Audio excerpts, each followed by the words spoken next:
So why is the Trinity not three gods?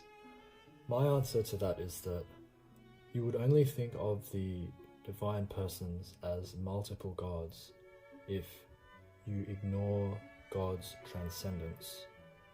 And by the transcendence of God, I mean God's transcending the creaturely plane of existence and possessing characteristics which are entirely other than creaturely characteristics.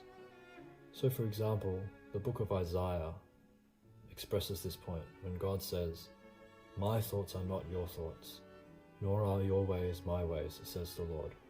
For as the heavens are higher than the earth, so are my ways higher than your ways."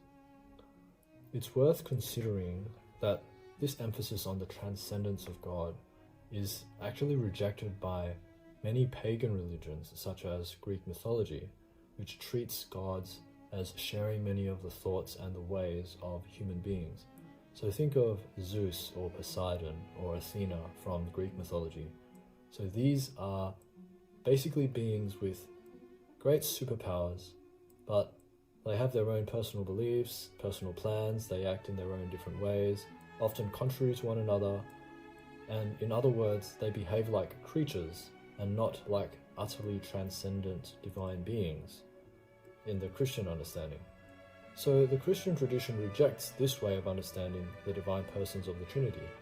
The persons of the Trinity don't have their own personal plans or beliefs, personal inclinations, because it's only when plans and beliefs are limited or imperfect that they come into conflict with other plans or beliefs and are distinct.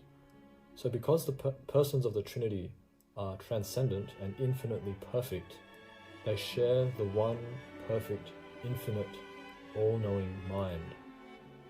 So likewise, the divine persons of the Trinity don't have separate existences because unlike the Greek gods, they didn't come into existence at different times or in different ways. Rather, they coexist eternally with one another and they share in the absolute fullness of the transcendent divine being. So these are some reasons why the three divine persons are not three gods, but one God. It is the transcendence of God that makes the three divine persons one.